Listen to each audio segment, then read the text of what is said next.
तुम लोगों को पोकेमोन तो डेफिनेटली याद होगी, लेकिन क्या तुम्हें वो इंडिगो लीग याद है? इंडिगो लीग में वो किस किस से लड़ा था और क्या वो इंडिगो लीग जीता था? और उस लीग में पार्टिसिपेट करने से पहले ऐश को 8 बैचेस जीतने पड़ते थे। तो वो 8 बैचेस कौन कौन से थे, ऐश ने उन्हें कैसे जीता था, और इस एडवेंचर में ऐश ने कौन कौन से पोकेमोन पकड़े थे? तो आराम से बैठ जाओ, हो सके तो कुछ खाने के लिए ले आओ, क्योंकि इस वीडियो में मैं पोकेमोन की एंटायर इंडिगो लीग एक्सप्लेन करने वाला हूँ।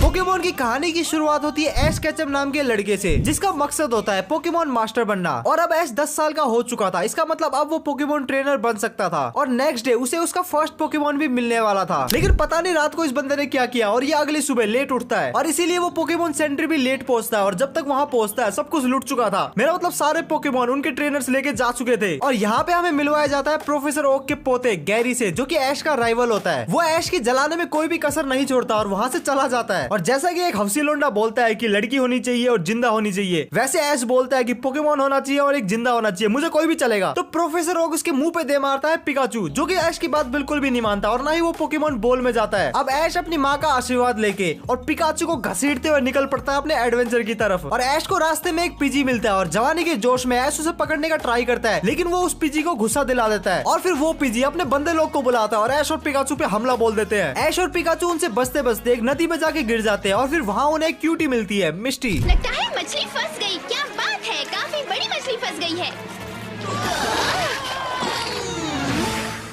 ओ नहीं, ये तो कोई बच्चा है। अब मिस्टी जैसे क्यूटी को चोमू बनाते हुए ऐश उसकी साइकिल लेके भाग जाता है ताकि इंजर्ड पिकाचू को वो पोकेमोन सेंटर तक पहुंचा सके। इसी बीच पीजी अपने बंदे लोगों के साथ ऐश और पिकाचू पे अटैक करने ही वाले थे, तभी पिकाचू पीजी पे एक बहुत ही बड़ा थंडरबोल्ट का अटैक करता है, जिससे वो ऐश को बचा लेता है। और पिकाचू को भी समझ में आ जाता है कि ऐश एक्चुअल में उसकी केयर करता है, जिससे उन दोनों की बॉन्डिंग अब स्ट्रॉन्ग होना शुरू हो गई थी। तभी उन दोनों को एक लेजेंडरी पोकेमोन दिखता है, हो। अब ये लेजेंडरी पोकेमोन कौन है, इसके बारे में हम स्टोरी में आगे बात करेंगे। सेकेंड एपिसोड की शुरुआत में हम देखते हैं कि ऐश इंजर्ड पिकाचू को लेके पोकेमोन सेंटर की तलाश में वर्डियन सिटी पहुंच चुका है, जहां उन्हें एक और क्यूटी मिलती है, ऑफिसर जेनी। और ऑफिसर जेनी को लगता है कि ऐश कोई पोकेमोन चुराने वाला चोर है, लेकिन बाद में जेनी को पता चलता है कि ऐश तो एक रैंडम चोमू है जिसका एक पोकेमोन इंजर्ड है। तो वो पिकाचू की हालत देखते हुए उसे पोकेमोन सेंटर का पता दे देती है और दोनों को पोकेमोन सेंटर लेके पहुंच जाती है। और इसके दूसरी ओर हमें सीरीज के आइकॉनिक तो नहीं, आलू विलन से मिलवाया जाता है। वो टीम रॉकेट नाम की एक एजेंसी में काम करते हैं, जिनका मकसद बहुत सारे पोकेमोन को चुराना होता है। और उसी बीच मिस्टी अपनी टूटी साइकिल लेके आती है और ऐश को बोलती है कि इसके पंचर का पैसा तेरा बाप देगा। और दूसरी ओर जेनी सबको वार्न करती है कि आसमान में एक हॉट एयर बलून में कुछ लोग के शहर पे मंडरा रहे हैं। टीम रॉकेट पोकेमोन सेंटर पे अटैक कर देती है ताकि वो वहाँ के पोकेमोन चुरा सके। और ऐश, मिस्टी और नर्स जो है सबको बचाने का ट्राई करते हैं, और वो बस ट्राई कर पाते हैं क्योंकि सबको हमारा हीरो पिकाचू बचाता है। और सबको बचाने के बाद अपने हीरोज निकल पड़ते हैं वर्डियन फॉरेस्ट की तरफ। और उस फॉरेस्ट में ऐश को मिलता है कैटरपिलर, जिस कैटरपिलर को देख के मिस्टी के मुंह से आह निकल जाती है, क्योंकि मिस्टी को बग टाइप पोकेमोन पसंद नहीं थे, लेकिन ऐश को तो जवानी का जोश चढ़ा था, तो उस कैटरपिलर को पकड़ने की कोशिश करता है। नेक्स्ट एपिसोड की शुरुआत में हम देखते हैं कि ऐश सरप्राइजिंगली कैटरपी को पकड़ लेता है और वो मिस्टी को दिखाता है, लेकिन हमारी क्यूटी को तो बग टाइप पोकेमोन पसंद नहीं थे, तो वो उससे थोड़ा दूर ही रहती है। और रात के दौरान हम देखते हैं कि पिकाचू और कैटरपी के बीच एक काफी गहरी बातचीत चल रही होती है, और कैटरपी पिकाचू को अपना बटरफ्री बनने का सपना बताता है। और अगली सुबह हमारे हीरोज के सामने एक पिजियोटो आ जाता है और ऐश जवानी के जोश में उस पिजियोटो से लड़ने के लिए हमारे कैटरपी को भेज देता है, लेकिन उस मंदबुद्धि को नहीं पता था कि flying type Pokemon bug type Pokemon को खाते हैं। तो भाई साहब हमारे कैटरपी की मौत आ रही होती है, तभी हमारा पिकाचू मैदान में उतरता है और वो पिजियोटो को एक शॉक देता है, जिससे ऐश पिजियोटो को भी पकड़ लेता है। और इसकी दूसरी ओर टीम रॉकेट एंट्री मारती है अपने पोकेमोन के साथ, और फिर ऐश एकन्स और वीजिंग से लड़ने के लिए पिजियोटो को भेजता है, लेकिन वो दोनों पिजियोटो की गुद्दी चटका देते हैं। और फिर ऐश उन दोनों से लड़ने के लिए अपने कैटरपी को भेजता है, और सरप्राइजिंगली ये कीड़ा दोनों को हरा देता है।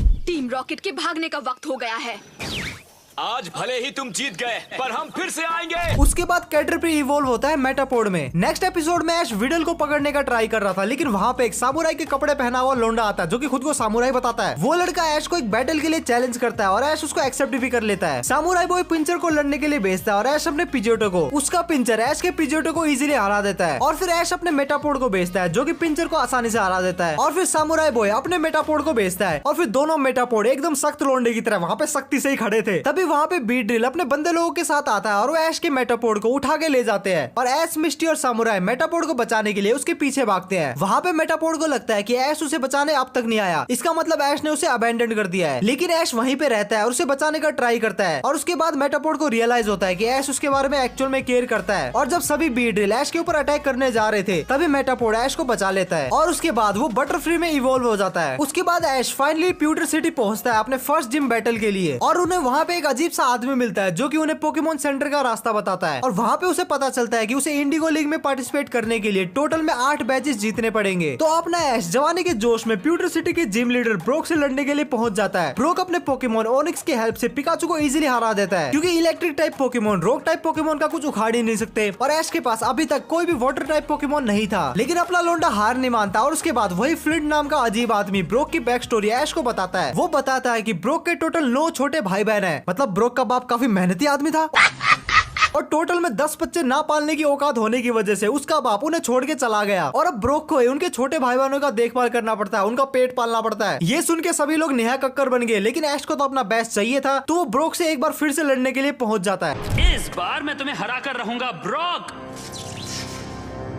देखते हैं। इस बार वो अपने पिजियोटो से शुरुआत करता है लेकिन ब्रोक अपने जियोडूड की मदद से उसको इजीली हरा देता है। उसके बाद ऐश अपने पिकाचू को भेजता है और पिकाचू जियोडूड को हरा देता है। उसके बाद ब्रोक अपने ओनिक्स को भेजता है। पिकाचू का कोई भी अटैक ओनिक्स पे लग ही नहीं रहा था और ओनिक्स पिकाचू को पकड़ लेता है। लेकिन इस बार हमारा पिकाचू ओनिक्स पे थोड़ा भारी पड़ रहा था और जैसे ऐश ब्रोक को हराने वाला था ब्रोक के 9 निकम्मे भाई बहन ऐश पे कूद पड़े कि हमारे ओनिक्स को मत मारो मत मारो, 50 रुपया कट ओवर एक्टिंग। उसके बाद ऐश रुक जाता है और ऐश की ये ऑनेस्टी देखकर ब्रोक उसे अपना रॉक बैच दे देता है। ब्रोक का एक सपना होता है कि उसे वर्ल्ड का बेस्ट पोकेमोन ब्रीडर बनना है लेकिन अपनी रिस्पॉन्सिबिलिटीज की वजह से वो अपने इस सपने को पूरा करने के लिए शहर नहीं छोड़ सकता। तभी वहीं पे वो अजीब सा आदमी फ्लिंट आता है और वो रिवील करता है कि वही वो निकम्मा नकारा फादर है जो कि ब्रोक और उसके 9 भाई बहनों को छोड़ के कहीं चला गया था। लेकिन अब वो अपनी रिस्पॉन्सिबिलिटी मानने के लिए तैयार है और वो ब्रोक को बोलता है कि जाओ जी लो अपनी जिंदगी और इन राक्षसों का ख्याल मैं रखूंगा। और इस तरह ब्रोक अपना सपना पूरा करने के लिए ऐश और मिस्टी को ज्वाइन कर लेता है। उसके बाद अपने हीरोज निकल पड़ते हैं अपने सफर पे जहाँ ऐश को पोकेमोन मास्टर बनना था, ब्रोक को पोकेमोन ब्रीडर बनना था और मिस्टी को बस अपने पंचर के पैसे चाहिए थे। उसके बाद वो सेरेलियन सिटी की तरफ पहुंच रहे थे और मिस्टी उन्हें वो शहर स्किप करने को बोलती है। ऐश उसकी वो बात नहीं मानता क्योंकि उसे सेरेलियन शहर से वाटर बैच चाहिए था। जैसे वो शहर पहुंचते हैं वो नोटिस करते हैं कि मिस्टी उनके साथ नहीं है लेकिन दोनों को खासा फर्क नहीं पड़ता और ऐश सीधा जाता है जिम लीडर के पास उसे चैलेंज करने के लिए। वहाँ वो देखते हैं कि 3 क्यूटी इंस्टाग्राम रील के लिए वहाँ पे मुजरा कर रही है। ऐश उन्हें बैटल के लिए चैलेंज करता है लेकिन वो तीनों ऐश को मुंह पे मना कर देती है। वो कहते हैं कि पैलेट साइड से जितने भी ट्रेनर आए उन सब ने उनके पोकेमोन की हालत खराब कर दी है। और जब वो तीनों ऐश को अपना कैस्केट बैच ऐसे ही देने वाली थी तभी वहाँ पे मिस्टी आ जाती है और हमें पता चलता है कि मिस्टी इन तीनों की ही बहन है। और मिस्टी बोलती है कि अगर तुझे बैच चाहिए तो आ मुझसे लड़ और ऐश कहता है कि आप भिड़ले। ऐश मिस्टी से लड़ने के लिए पिकाचू को भेजता है लेकिन अपना पिकाचू मिस्टी क्यूटी से लड़ने के लिए मना कर देता है, साला ठरकी। उसके बाद ऐश अपने बटरफ्री को भेजता है और मिस्टी अपने स्टारियो को। स्टारियो बटरफ्री को हरा देता है। उसके बाद ऐश अपने पिजोटो को भेजता है। बैटल काफी सही जा रही थी और ऐश जीतने ही वाला होता है तभी वहाँ पे टीम रॉकेट की एंट्री होती है। उनके पास एक वैक्यूम होता है जिसकी मदद से वो पोकेमोन चुराना चाहते थे लेकिन पिकाचू अपने थंडरबोल्ट की मदद से उन सबको उड़ा देता है। उसके बाद मिस्टी की बड़ी बहन ऐश को उसका कैस्केट बैच दे देती है। एक जंगल से जाते हुए मिस्टी को एक ओल्डिश दिखाई देता है। मिस्टी उस ओल्डिश को पकड़ने की ट्राई करती है बट तभी ओल्डिश के किराए के बॉडीगार्ड बल्बासोर की एंट्री होती है जो कि ओल्डिश को बचाता है और मौका देख के वो दोनों फरार हो जाते हैं। ऐश, मिस्टी और ब्रोक उस बल्बासोर का पीछा करते हैं। उसी चक्कर में ये तीनों एक ब्रिज में फंस जाते हैं और ब्रोक तो उस ब्रिज से गिर भी जाता है लेकिन एक मेलोनी नाम की लड़की ब्रोक को बचा लेती है और उसे नदी से बाहर निकालती है। मेलोनी से याद आया मोदी जी इटली का ट्रिप मारने वाले थे ना।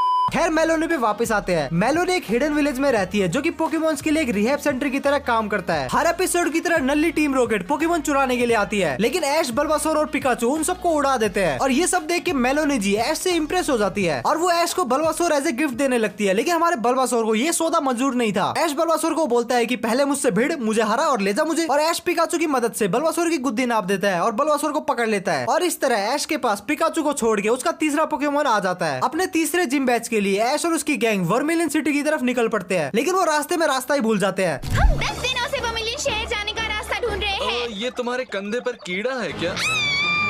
और तभी उन्हें एक चट्टान पे बैठा चारमेंडर दिखता है। हम ऐश की आंखों में चारमेंडर को लेके हवस देख सकते थे, मेरा मतलब चारमेंडर को पकड़ने का जुनून। लेकिन चारमेंडर पोकेमोन बनने से रिजेक्ट कर देता है। धिक्कार है ऐश की जिंदगी, साला पोकेमोन से रिजेक्ट हो रहा है। वो पिकाचू को बताता है कि वो ऑलरेडी किसी का पोकेमोन है और पिछले 2 हफ्तों से अपने ट्रेनर का इंतजार कर रहा है। और जब ऐश पोकेमोन सेंटर पहुंचता है तब वो वहाँ पे डेमिन नाम के एक लड़के की बात सुनता है। वो अपने दोस्तों को बता रहा होता है कि उसका चारमेंडर कितना बेवकूफ है। उसने चारमेंडर को बोला कि तू यहीं रुक, मैं वापस आऊंगा। और वो बेवकूफ अब तक वहीं रुका हुआ है और उसका वापस जाने का कोई भी प्लान नहीं है, क्योंकि वो चारमेंडर को काफी वीक समझता है। ब्रोक को ये बात बिल्कुल भी पसंद नहीं आती और वो डेमिन को कन्फ्रंट करता है। और वो सब चारमेंडर के पास जाते हैं और वो देखते हैं कि बहुत सारे स्पैरोज चारमेंडर पे अटैक कर रहे हैं। पिकाचू हालांकि स्पैरोज को भगा देता है और वो सब चारमेंडर को लेके पोकेमोन सेंटर आ जाते हैं। लेकिन नेक्स्ट सुबह चारमेंडर वहाँ पे नहीं था। वो दोबारा उसी जगह पे बैठ गया जहाँ पे उसके ट्रेनर ने उसे बैठने को बोला था। नल्ली टीम रॉकेट एक बार फिर से आती है और इस बार वो पिकाचू को पकड़ लेती है। लेकिन चारमेंडर अपने फ्लेम थ्रोअर की मदद से पिकाचू को बचा लेता है। और जब डेमियन देखता है कि उसका चारमेंडर तो एक्चुअल में स्ट्रॉन्ग है, तो उसे एक बार फिर से वापस आने को बोलता है। लेकिन अपना चारमेंडर तो एक सख्त लोंडा था, वो नहीं पिघलता बल्कि वो डेमियन को ही पिघला देता है और ऐश के साथ निकल पड़ता है। वर्मिलियन सिटी की तरफ जाते हुए हमारे हीरोज का सामना होता है स्क्वाटल स्क्वाड से, जो कि अपने हीरोज से राड़ा कर ही रहे होते हैं। तभी वहाँ पे ऑफिसर जेनी की एंट्री होती है, जिसे देख के स्क्वाटल स्क्वाड भाग जाते हैं। वो अपने हीरोज को स्क्वाटल्स की स्टोरी बताती है कि कैसे उन सभी के ट्रेनर ने उनको छोड़ दिया था, जिसकी वजह से उन सभी ने अपने खुद की एक गैंग बना लिया और पूरे शहर में रोले मचाते घूमते हैं और वो ऑलमोस्ट देशद्रोही या फिर शहर द्रोही बन चुके हैं। और इसी चीज का फायदा उठाते हुए हमारे शकुनी म्याऊ स्क्वाटल स्क्वाड को पिकाचू को पकड़ने की सुपारी देता है। हमारे स्क्वाटल की गैंग एस, मिस्टी और ब्रोक सबको किडनैप कर लेती है और पिकाचू को भी पकड़ लेती है। लेकिन पिकाचू इंजर्ड होता है और उसे दवाई की जरूरत होती है, तो स्क्वाटल स्क्वाड ऐश को छोड़ देती है ताकि वो दवाई लेके आ सके। जब ऐश दवाई लेके आता है तब वो देखता है कि उसके फ्रेंड अब फ्री हो चुके हैं। तभी टीम रॉकेट स्क्वाटल स्क्वाड पे अटैक करती है और ऐश स्क्वाटल स्क्वाड को बचाने का ट्राई करता है। और ये देख के स्क्वाटल स्क्वाड ऐश से इंप्रेस हो जाती है और ऐश की हेल्प करते हुए टीम रॉकेट को हरा देती है। लेकिन इसके चक्कर में जंगल में आग लग जाती है और फिर स्क्वाटल स्क्वाड एक साथ मिलकर जंगल की आग को बुझा देती है और टाउन के नए फायर फाइटर बन जाते हैं। और फिर स्क्वाटल गैंग का बॉस ऐश की टीम को ज्वाइन करने का फैसला करता है और ऐसे ऐश को उसका पहला वाटर पोकेमोन मिलता है। हफ्तों तक रास्ता नापने के बाद फाइनली ऐश और उसकी गैंग वर्मिलियन सिटी पहुंच जाती है और फिर वो पोकेमोन सेंटर में जाते हैं, जहां वो देखते हैं कि हर पोकेमोन की हालत काफी ज्यादा खराब है। और उन्हें पता चलता है कि इन पोकेमोन की हालत खराब की है इस शहर के जिम लीडर लेफ्टिनेंट सर्ज के पोकेमोन राइचू ने। लेकिन अपने ऐश को इन सब चीजों से कोई फर्क नहीं पड़ता, वो सीधा जिम लीडर से लड़ने के लिए निकल पड़ता है अपने पिकाचू को घसीटते हुए। पिकाचू की लिटरली फटी हुई थी और वो जिम पहुंचते हैं। जिम पहुंचने के बाद सर्ज ऐश और पिकाचू का मजाक उड़ाता है कि ऐश ने अब तक पिकाचू को राइचू में इवॉल्व नहीं करवाया। इतनी घंघोर बेइज्जती के बाद ऐश के अंदर अलग लेवल का मोटिवेशन आता है और वो पिकाचू को सीधा राइचू से भिड़वा देता है और फिर अपना पिकाचू वहीं हार जाता है। पिकाचू को भी पोकेमोन सेंटर में भर्ती करवाया जाता है और पिकाचू की ये हालत देख के स्वीट सी नर्स जो है ऐश को थंडरस्टोन देती है कि अगर ऐश चाहे तो पिकाचू को राइचू में कन्वर्ट कर सकता है। लेकिन पिकाचू इवॉल्व होने से मना कर देता है क्योंकि पिकाचू राइचू को एज पिकाचू ही हराना चाहता था। और फिर एक बार फिर से ऐश पहुंच जाता है लेफ्टिनेंट सर्ज को चैलेंज करने के लिए। शुरू में तो पिकाचू राइचू के अगेंस्ट काफी स्ट्रगल करता है, लेकिन समहाउ वो राइचू को हरा देता है और ऐसे ऐश को उसका तीसरा थंडर बैज मिलता है। थंडर बैज मिलने के बाद अपने हीरोज अपनी जर्नी को कंटिन्यू करते हैं और फिर जर्नी के दौरान ऐश के बटरफ्री को बहुत सारी बटरफ्री दिखती है और उसी में से एक होती है पिंक बटरफ्री। हमारे बटरफ्री भाई साहब को भी पिंक ही पसंद है, तो सीधा उस बटरफ्री को जाके प्रपोज मार देता है। वो पिंक बटरफ्री हमारे बटरफ्री के मुंह पे थूक देती है और उसे आउटलास्ट रिजेक्ट कर देती है और फिर ठुकरा के मेरा प्यार इंतकाम देखी कि ऐसा कुछ होता है और टीम रॉकेट वहाँ पे पहुंच जाती है सभी बटरफ्री को पकड़ने के लिए। लेकिन अपने वाला बटरफ्री सारे बटरफ्री को बचा लेता है और वो पिंक बटरफ्री इंप्रेस हो जाती है और फिर अपना ऐश भी कहता है कि जाओ बटरफ्री जी ले अपनी जिंदगी, और ऐसे वो बटरफ्री को उसकी जिंदगी जीने के लिए छोड़ देता है। ऐश फाइनली सैफरॉन सिटी पहुंचता है मैश बैच की तलाश में और वो जिम की लीडर सबरीना को चैलेंज करता है। सबरीना अपने पोकेमोन कैडाबरा की मदद से ऐश के सारे पोकेमोन को हरा देती है। सबरीना काफी एक हॉन्टेड और वियर्ड सी जिम लीडर होती है जो कि ज्यादा कुछ नहीं बोलती और वो ऐश और उसकी गैंग को एक प्लास्टिक हाउस में टेलीपोर्ट कर देती है और वहाँ पे उन्हें ट्रैप कर देती है। बट एक अजीब सा आदमी वहाँ पे आता है और उन्हें बाहर की तरफ टेलीपोर्ट कर देता है और वो ऐश को बताता है कि अगर उसे सबरीना के साइकिक टाइप पोकेमोन को हराना है तो उसे घोस्ट टाइप पोकेमोन की जरूरत पड़ेगी। घोस्ट टाइप पोकेमोन पकड़ने के लिए ऐश और उसकी गैंग अजीब से खंडर में पहुंचती है जहाँ पे उन पे भूतिया अटैक होता है, लेकिन ये अटैक टीम रॉकेट करवा रही होती है। लेकिन टीम रॉकेट को भी पता नहीं था कि उस खंडर में एक एक्चुअल में भूत रहते हैं। वहाँ पे ऐश और उसकी गैंग को गैसली, हॉन्टर और गैंगार मिलते हैं। तभी ऐश और पिकाचू के ऊपर एक झूमर गिरता है और गैंगार अपनी पावर की मदद से ऐश और पिकाचू की सोल को उनकी बॉडी से बाहर निकाल लेता है। ऐश ने बड़ी देर कर दी, हमें अंदर चलकर देखना चाहिए वो ठीक तो है। ये अच्छा आइडिया है। हाँ, तुम्हें हवा में उड़ाता हूँ। मिस्टी! और ऐश और पिकाचू इन तीनों पोकेमोन के साथ खेलने लग जाते हैं और वो तीनों भी यही चाहते थे कि ऐश और पिकाचू उनके साथ हमेशा ही खेले, लेकिन ऐश उनका वो ऑफर रिजेक्ट कर देता है। वो कहता है कि उसे सबरीना को हराना है। और अगली सुबह ऐश और पिकाचू बिना किसी घोस्ट पोकेमोन के वहाँ से जा रहे होते हैं। तभी हॉन्टर ऐश के साथ जाने के लिए मान जाता है। अब ऐश के पास एक घोस्ट टाइप पोकेमोन था तो उसे लगा कि वो सबरीना को इजीली हरा देगा और वो जिम में पहुंच जाता है। सबरीना उन्हें एक बार फिर से याद दिलाती है कि अगर वो हार गया तो उसे उसका डोल बनना पड़ेगा। ऐश मान जाता है और अपना पहला पोकेमोन हॉन्टर को चुनता है, लेकिन हॉन्टर वहाँ पे कहीं भी नहीं था और ऐश के बाकी पोकेमोन भी सबरीना से नहीं लड़ना चाहते थे, तो ऐश को मजबूरन वहाँ से भागना पड़ा, जिसकी वजह से सबरीना ने मिस्टी और ब्रोक को पकड़ लिया। वही आदमी एक बार फिर से ऐश और उसके पोकेमोन को जिम से बाहर टेलीपोर्ट करता है और वो ऐश को बताता है कि सबरीना एक्चुअल में उसकी ही बेटी है जिसके अंदर स्प्लिट पर्सनैलिटी है, जिसकी वजह से अब वो उनके साथ नहीं रहती। उसके बाद ऐश फाइनली हॉन्टर को ढूंढ लेता है और उसे लड़ने के लिए कन्विंस कर लेता है और एक बार फिर से चौधरी बन के सबरीना के जिम में पहुंच जाता है। और जैसे ही वो हॉन्टर को भेजता है एक बार फिर से हॉन्टर कहीं भी नहीं होता, तो ऐश अपनी हार एक्सेप्ट करने ही वाला था तभी पिकाचू आता है और वो ऐश के बिहाफ पे लड़ने के लिए रेडी हो जाता है। लेकिन उसके बाद हॉन्टर पता नहीं कहां से वापस आ जाता है और वो सबरीना के सामने आके फनी फेसेस बनाना शुरू कर देता है, जिसकी वजह से सबरीना हंसने लगती है और काफी सालों बाद वो खुल के हंस पाती है, जिसकी वजह से उसकी स्प्लिट पर्सनैलिटी भी चली जाती है और सबरीना का फादर ऐश को विनर डिक्लेयर कर देता है और मिस्टी और ब्रोक भी वापस आ जाते हैं। और ऐसे हॉन्टर की वजह से सबरीना और उसके पेरेंट्स एक बार फिर से साथ में रहने लग जाते हैं और ऐश को सोल बैच भी मिल जाता है। और उसके बाद कुछ छोटे मोटे एडवेंचर करते हुए हमारे हीरोज पहुंच जाते हैं वेलोडन सिटी पहुंचते ही ब्रोक को वहां से काफी एक परफ्यूम की स्मेल आती है। उस स्मेल का पीछा करते हुए ब्रोक एक शॉप में पहुंच जाता है और उसके साथ साथ ऐश और मिस्टी भी वहां आ जाते हैं। ऐश जोश जोश में आगे उस परफ्यूम की बेइज्जती कर देता है और फिर वहां का स्टाफ ऐश को धक्के मार के उस दुकान से निकाल देता है। ऐश भी बोलता है भाड़ में जाओ तुम लोग, और वो सीधा सेलुडन जिम लीडर को चैलेंज करने पहुंच जाता है, लेकिन उस परफ्यूम की बेइज्जती करने की वजह से ऐश को उस जिम से बैन कर दिया जाता है। लेकिन ऐश हार नहीं मानता और जिम के अंदर जाने के लिए वो टीम रॉकेट की हेल्प लेता है, लेकिन एज ऑलवेज टीम रॉकेट की हेल्प लेने की वजह से ऐश के साथ ब्लंडर हो जाता है। उसके बाद ऐश को पता चलता है कि जिस परफ्यूम की बेइज्जती करने की वजह से जिसने ऐश को लात मार के बाहर निकाला था एरिका, वो एक्चुअल में जिम लीडर ही है। एरिका इस बार ऐश का चैलेंज एक्सेप्ट कर लेती है और दोनों की बैटल स्टार्ट होती है। एरिका बैटल के लिए ग्लूम, टेंगलैंड, वीपिंग बेल को चूज करती है और वहीं ऐश बल्बासोर, चारमेंडर एंड पिकाचू को चूज करता है। बैटल चली रही होती है, लेकिन इस बार फिर से टीम रॉकेट खुराफात मचाने के लिए आ जाती है और इस बार उनका मकसद परफ्यूम का फॉर्मूला चुराना था, जिसकी वजह से वहाँ पे केओस मच जाता है और आग भी लग जाती है, जिसकी वजह से एरिका का एक पोकेमोन ग्लूम डेंजर में आ जाता है। और तुम्हें पता ही है उस पोकेमोन को कौन बचाएगा? जी हाँ, ऐश ही बचाएगा, क्योंकि उसने सबकी ऐश बचाने का ठेका जो ले रखा है। सबकी जान बचाने की वजह से वो एरिका का दिल जीत लेता है और एरिका उसकी बहादुरी के लिए उसको रेनबो बैच देती है। रेनबो बैच मिलने के बाद हमारे हीरोज एक बार फिर से रास्ता नापना शुरू करते हैं और काफी दिनों तक रास्ता नापने के बाद वो एक लेक में आके चिल आउट करने बैठ जाते हैं। और क्या मैंने तुम्हें बताया कि ये नालायक बतख साइडक को मिस्टी ने गलती से पकड़ लिया था? अपना मकसद पूरा करने के लिए ऐश और उसकी गैंग फुशिया जिम की तरफ बढ़ रहे थे, लेकिन रास्ते में उन सभी को एक अजीब सा वेनोनेंट घूर रहा था और उन सब का पीछा भी कर रहा था। उस वेनोनेंट से बचते हुए हमारी टोली क्रीपी से घर में पहुंचती है, जहाँ पे उन्हें एक बहुत ही क्यूटी मिलती है। ब्रोक अपनी हवसी नजर से आया को ताड़ी रहा था, तभी उसका भाई कोगा वहाँ पे आ जाता है और कोगा के साथ साथ टीम रॉकेट भी वहाँ पे आ जाती है। अरे यार, इन नालायकों की स्टोरी में बार बार बता के थक गया यार। तुम सभी को पता ही है ना, ये लोग आते हैं, बकवास करते हैं, पिकाचू इन्हें पीटता है, फिर उड़ जाते हैं। आगे से अगर ना बताऊं तो चलेगा क्या? लेकिन इस बार टीम रॉकेट को साइडक हराता है। वाह, शाबाश मेरे बेटे। और ऐश कोगा को चैलेंज करता है कि उसको उसका वो चाहिए, मेरा मतलब सोल बैच चाहिए। और ऐश अपने गोल बैट और चारमेंडर की हेल्प से कोगा को बीट कर देता है और ऐसे ऐश को सोल बैच मिलता है। सोल बैच की वजह ऐश को आया का हाथ मांगना चाहिए था यार। अब ऐश को अपने हाथ से काम चलाना पड़ेगा।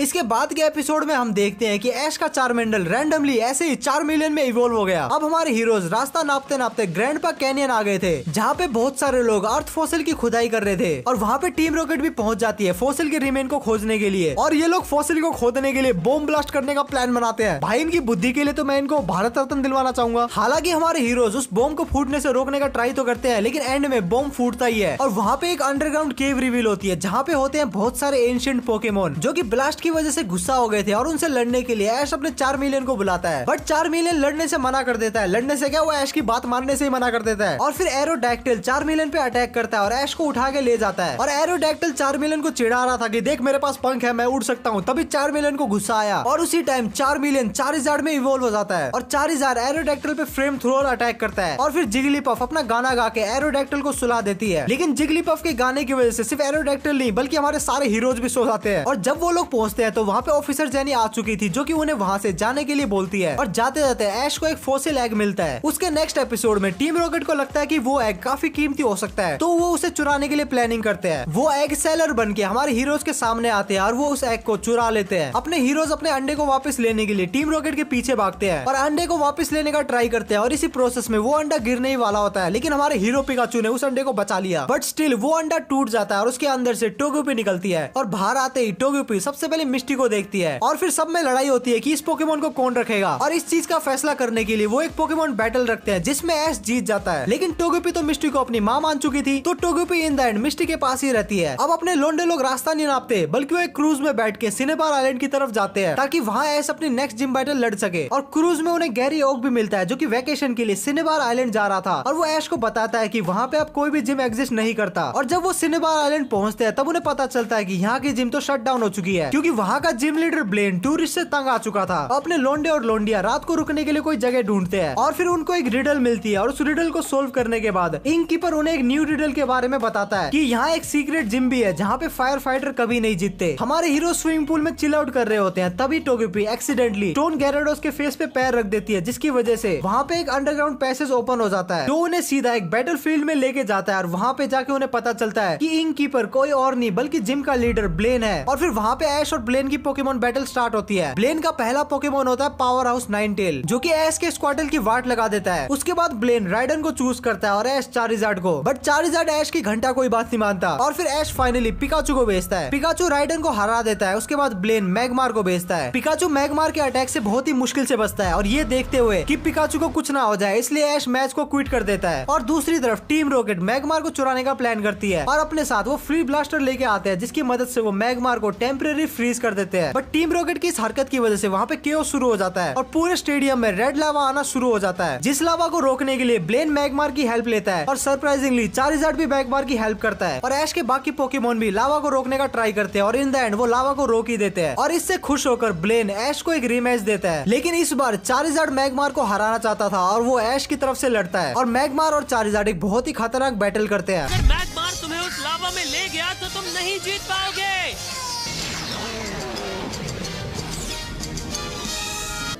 Charizard seismic toss.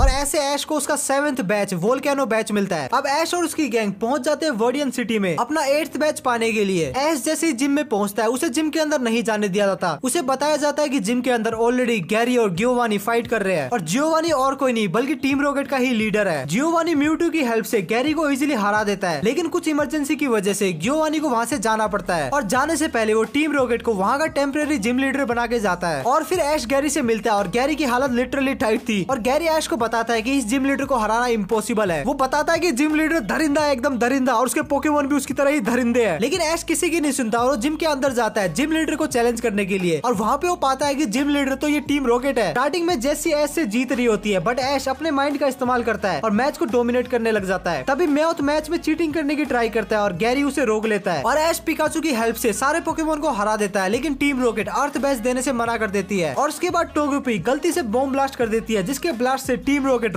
के माफिक उड़ जाते हैं और ऐश को उसका 8th बैच अर्थ बैच मिल जाता है। और अब फाइनली 8 बैच होने के बाद ऐश अब पोकेमोन टूर्नामेंट में पार्टिसिपेट कर सकता है। लेकिन इस नालायक को यही नहीं पता कि पोकेमोन टूर्नामेंट कहाँ, कैसे और कब हो रहा है। तो वो अपने होम टाउन पैलेट वापस जाता है ताकि डॉक्टर ओक से इन्फॉर्मेशन ले सके। और पैलेट शहर में जाते जाते उसे मिस्टर माइम मिलता है, जो कि काफी इंटरेस्टिंग पोकेमोन था और उस पोकेमोन को ऐश की मम्मी रख लेती है। और अपने होम टाउन में छोटे मोटे एडवेंचर करने के बाद हमारे हीरोज पहुंच जाते हैं इंडिगो प्लेटू, जहाँ पे पोकेमोन लीग होने वाली थी। ऐश अपने फर्स्ट बैटल के लिए काफी एक्साइटेड था, एज वेल एज पूरा पैलेट शहर भी। ऐश की फर्स्ट बैटल होती है जहाँ पे वो लिटिल क्रैबी को चूज करता है। वैसे मैंने तुम्हें बताया कि ऐश ने क्रैबी कब पकड़ा, पक्का भूल गया। 50 रुपया कट ओवर एक्टिंग के वजह। खैर बता के भी क्या फायदा, ऐश उसको पकड़ने के बाद पहली बार अब इस्तेमाल कर रहा है। ऐश का अपोनेंट होता है मैंडी, जो कि अपने एग्जीक्यूटर को चूज करता है और सरप्राइजिंगली हमारा क्रैबी उसको हरा देता है। और अपनी पहली बैटल जीतने के बाद क्रैबी इतना जोश में आता है कि वो सीधा किंगलर में इवॉल्व हो जाता है एंड वो इजीली कैड्रा को bubble and crab hammer attack से बीट कर देता है। और फिर वो गोल बैट के अगेंस्ट हाइपर बीम से अटैक करता है और जीत जाता है। भाई ने लिटरली सोलो भी स्क्वाड किया है और किंगलर की मदद से ऐश अपने टूर्नामेंट का पहला बैटल जीत जाता है। अपने सेकंड बैटल में ऐश निदोरिनो के अगेंस्ट स्क्वाटल को चूज करता है। अब मैच स्टार्ट होते ही निदोरिना टैकल अटैक से स्क्वाटल पे अटैक करती है और स्क्वाटल वाटर गन से डिफेंड करता है एंड वाटर गन का ही इस्तेमाल करके उसको नॉकआउट कर देता है और दैट्स हाउ ऐश अपना सेकंड मैच भी जीत जाता है। उसके बाद नेक्स्ट डे नेक्स्ट मैच में आइस फील्ड में ऐश किंगलर को चूज करता है अगेंस्ट पीट्स क्लोस्टर और किंगलर उसको इजीली हरा देता है। उसके बाद पीट अपने आर्कनाइन को भेजता है जिसको हराने में ऐश को काफी तकलीफ हो रही थी क्योंकि आर्कनाइन किंगलर के सारे अटैक को इजीली डोज कर पा रहा था। उसके बाद ऐश किंगलर को पिकाचू से स्वैप करता है।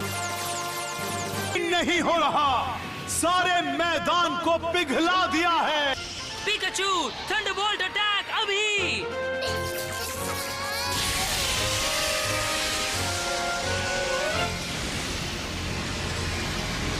और पिकाचू थंडर शॉक अटैक की मदद से उसे हरा देता है और ऐसा करते ऐश अपने टूर्नामेंट के स्टार्टिंग के तीनों बैटल जीत जाता है। स्टार्टिंग के तीनों बैटल तो टूर्नामेंट के डेमो टाइप के ही होते हैं लेकिन अब ऐश के लिए एक्चुअल टूर्नामेंट फोर्थ बैटल से शुरू होने वाली थी। और ऐसा मैं क्यों बोल रहा हूँ क्योंकि गैरी अपने फोर्थ बैटल में मेलिसा से काफी ह्यूमिलेटिंग वे में हार जाता है। इससे ऐश भी अपने आप पे डाउट करता है लेकिन ब्रोक और मिस्टी उसको चीयर अप करते हैं। ऐश की फोर्थ बैटल शुरू होती है और उसकी अपोनेंट होती है जिनैद। ऐश शुरुआत करता है अपने बल्बासोर से जो कि जिनैद के बीट ड्रिल और साइथर को इजीली हरा देता है और ऐश को लगता है कि अब वो इजीली जीत जाएगा लेकिन जिनैद अपने बेल स्प्राउट को मैदान में उतारती है। बेल स्प्राउट इजीली बल्बासोर और पिकाचू को हरा देता है और अब बैटल काफी ज्यादा इंटरेस्टिंग हो रही थी क्योंकि अब दोनों के पास ही एक एक पोकेमोन ही बचा था और अब कोई भी जीत सकता था। उसके बाद ऐश अपना फाइनल पत्ता रिवील करता है और वो मक को मैदान में उतारता है और हाँ ऐश ने मक को भी एक रैंडम एपिसोड में पकड़ा था और उसको अब जाके लड़वा रहा है। बेल स्प्राउट मक पे अटैक करता है लेकिन मक को कोई भी फर्क नहीं पड़ता और एंड में मक बेल स्प्राउट के ऊपर ही बैठ जाता है और ऐसे बेल स्प्राउट हार जाता है। और उसके बाद ऐश अपनी जीत को मस्त सेलिब्रेट कर रहा होता है और वहाँ ऐश का एक नया दोस्त बनता है रिची जिसके पास भी एक पिकाचू था। उसके बाद टीम रॉकेट आती है जो कि सबके पोकेबॉल चुरा के ले जाती है। ऐश और रिची उनका पीछा करते हैं और दोनों पिकाचू मिलके टीम रॉकेट को उड़ा देते हैं। और जैसे ही दोनों की दोस्ती गहरी हो रही थी तभी हमें पता चलता है कि नेक्स्ट फाइट इन दोनों के ही बीच में है। टीम रॉकेट एक बार फिर से आती है और इस बार वो रिची की आवाज निकाल के ऐश को एक ट्रक में बंद कर देती है। हालांकि ऐश बल्बासोर की मदद से ट्रक से बाहर निकल जाता है और पिजेटो की मदद से वो स्टेडियम में पहुंच जाता है अपनी फाइट लड़ने के लिए। रिची बैटल स्टार्ट करता है अपनी बटरफ्री से और ऐश अपनी बैटल स्टार्ट करता है अपने स्क्वाटल से। बटरफ्री स्क्वाटल को हरा देती है और फिर उसके बाद ऐश का पिकाचू रिची के बटरफ्री को हरा देता है और फिर रिची अपने चारमेंडर को भेजता है पिकाचू से लड़ने के लिए और रिची का चारमेंडर ऐश के पिकाचू को हरा देता है। उसके बाद ऐश डेस्परेशन में आके एक रिस्की मूव करता है और वो चारिजार्ड को बैटलफील्ड में उतार देता है। बट हमेशा की तरह चारिजार्ड ऐश की बात नहीं मानता और वो फाइट करने से मना कर देता है जिससे ऑटोमेटिकली ऐश ये बैटल हार जाता है। ऐश रिची के विन में उसको कांग्रेचुलेट करता है लेकिन अपनी हार से वो काफी ज्यादा डिमोटिवेट हो जाता है। ब्रोक और मिस्टी ऐश को चीयर अप तो करते हैं और वो ऐश को बोलते हैं कि उन्हें साथ में रिची का नेक्स्ट मैच देखने जाना चाहिए। रिची अपने नेक्स्ट मैच में हार जाते हैं और उसके बाद ऐश और रिची एक लेक के पास मिलते हैं और दोनों काफी ज्ञान वाली बातें करते हैं जो कि तुम्हें सुनने में साथ खासा इंटरेस्ट नहीं होगा और ना ही मैं बताने वाला हूँ। बोलते बोलते इधर गला दुख गया। और फिर वहाँ पे नल्ली टीम रॉकेट एक बार फिर से आ जाती है जो कि ऐश रिची और पिकाचू को अपने ट्रैप में फंसा लेती है लेकिन ऐश और रिची साथ मिलकर टीम रॉकेट को हरा देते हैं। और फिर लीग की क्लोजिंग सेरेमनी में ऐश और रिची और बाकी के टॉप ट्रेनर्स को बैजेस दिए जाते हैं और ऐश और रिची दोनों एक दूसरे से प्रॉमिस करते हैं कि एक दिन वो पोकेमोन मास्टर बन के रहेंगे और ऐसा करते हुए पोकेमोन का सीजन 1 एंड हो जाता है। लेकिन पोकेमोन सीरीज खत्म नहीं हुई है, इसके बाद ऑरेंज लीग आने वाली है जो कि काफी इंटरेस्टिंग है। और अगर तुम्हें ऑरेंज लीग देखनी है जहाँ पे ऐश अपना फर्स्ट एवर टूर्नामेंट जीतता है और उसी लीग में ऐश का चारिजार्ड उसकी बात मानना भी शुरू कर देता है तो वीडियो के कमेंट सेक्शन में दबा के हल्ला मचा दो, वीडियो चाहिए चाहिए चाहिए और लाइक दबा के कर देना। ओके, इसके अलावा ऐसी वीडियो मिस नहीं करना चाहते तो सब्सक्राइब भी कर देना। ओके।